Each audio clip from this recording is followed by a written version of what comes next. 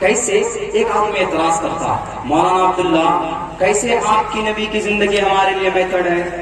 ہم کہیں گے کہ بھئی زندگی کی کسی بھی حصے کو دیکھ لو، اللہ کے نبی کی زندگی ہمارے لیے رول ماڈل ہے۔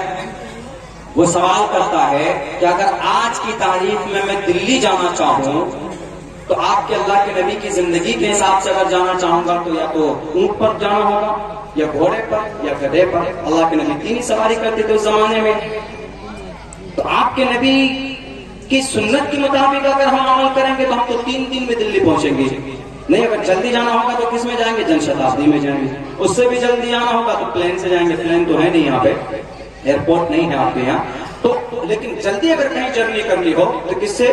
فلائٹ سے جاتے ہیں۔ جیسے ہمیں آپ کے یہاں ٹرین سے آئے تو بہت زیادہ لگ گیا، 5-6 گھنٹے اور بھی ہم ولمب ہو گئے، لیکن اگر جلدی پہنچنا ہوتا تو ہم پٹنہ سے فلائٹ لیتے دلی، دلی سے بائی کار یہاں جاتے، جلدی پہنچ جاتے۔ لیکن اگر ہم نبی کی مطابق اگر آتے، نبی کے کہنے کے مطابق، تو ایک اونٹ کا انتظام کرتے، تب آتے ہم، پتا چلا کہ آپ کا پروگرام کا 1 سال گزر چکا ہوتا، تب ہم یہاں پہنچتے۔ تو لوگ کہہ رہے ہیں کہ پھر یہ اس واقعے سے وہ آپ کے نبی کی زندگی۔ اب ہمیں اگر نبی کی زندگی کو پکڑ کر رہے مولانا آپ کے کہنے کے مطابق تو ہم تو ہر کام میں پیچھے رہ جائیں گے۔ ہم نے کہا کہ نہیں، ایسا نہیں۔ You have to just consider in Quran cream in Prophet's life، محمد رسول اللہ کی زندگی میں آپ کو جھانک کر دیکھنا بہت ضروری ہے۔ آپ علیہ السلام نے ایسا نہیں کہ تیز رفتار سواری پر بیٹھ کر آپ نے سواری نہیں کی۔ آج چاند پر لوگ پہنچ گئے تو we have reached at the moon، we are success، ہم کامیاب ہو گئے کیونکہ ہم چاند پر پہنچ گئے۔ لوگ یہی کہتے کہ ہم چاند پر پہنچ گئے، ہم کامیاب ہو گئے، لیکن میرے بھائیوں ایک تاریخ، یہ بھی تاریخ نہیں بلکہ مسلم ہے۔ اللہ کے نبی علیہ السلام کو اللہ تبارک و تعالیٰ نے قرآن کریم کے اندر بیان کیا صاف لفظوں میں، مکہ المکرمہ سے آپ براق پر بیٹھ کر مسجد اقصیٰ گئے، وہاں سے پہلے آسمان پر، دوسرے آسمان پر، تیسرے آسمان پر، چوتھے آسمان پر، وہاں سے پھر 5ویں، 6ٹھے، 7ویں پھر اللہ کے پاس گئے کہ نہیں گئے؟ چند لمحوں میں گئے۔ دنیا والوں قیامت آ جائے گی، اتنی تیز رفتار سواری تم نہیں بنا سکتے۔ ہوائی جہاز 1 گھنٹے میں 1000 کلومیٹر سفر طے کرتا، اور براق 1 سیکنڈ میں نہیں جناب، سیکنڈ کے 100ویں حصے میں جہاں تک آپ کی آنکھیں جاتی وہاں تک کا سفر کرتا ہے۔ اور تم ایک چاند پر گئے تو کامیاب، اللہ کے نبی آسمان پر گئے، قیامت آ سکتی لیکن کوئی مائے حلال چاند آسمان کو چھو کر نہیں آ سکتا، لیکن ہمارے نبی گئے کہ نہیں گئے؟ اگر آپ کو تیز رفتار سواری ہی چاہیے تو براق کو دیکھ لو، قیامت تک نسلیں گزر جائیں گی لیکن اتنی تیز رفتار سواری کوئی بنا نہیں سکتا۔ اگر کوئی بڑا تاجر بننا چاہتا ہے محمد رسول اللہ کی زندگی کو دیکھ لے، انشاءاللہ بہترین کامیاب تاجر آپ علیہ السلام تھے۔ بہترین شوہر کسی کو دیکھنا، اللہ کے نبی کی زندگی اما خدیجہ سے پوچھ لے۔ بہترین اگر کسی کو جنرل بہادر دیکھنا ہے تو غزوہ حنین کو دیکھ لے۔ میرے بھائیوں یہ سارے اعتراضات ہیں، ورنہ قرآن و شریعت کے اندر اللہ تبارک و تعالیٰ نے پوری کامیابی اور پورے دلائل کے ساتھ ہمیں کامیابی کے پیغامات اور اشارے اور طریقے بتا دیے ہیں۔ اس پر عمل کرنا اور اس کو آگے بڑھانا اٹس اور گریٹ رسپانسبلٹی، ہماری زندگی ہے۔ میرا وقت پورا ہو چکا ہے میرے بھائی، 1 گھنٹے میں میری بات پوری نہیں ہوتی، مجھے تفصیل اور تشفی سے بات کرنے کے لیے 2 گھنٹے چاہیے، لیکن چونکہ انتظام یہاں پر ٹائم کی کمی ہے، چونکہ میں ہی لیٹ پہنچا ہوں، اسی لیے انشاءاللہ کبھی موقع ملا تو نیکسٹ ٹائم۔ باقی پھر بھی we thank from the bottom of our heart, بہت بہت شکریہ، جزاک اللہ۔ السلام علیکم ورحمۃ اللہ وبرکاتہ۔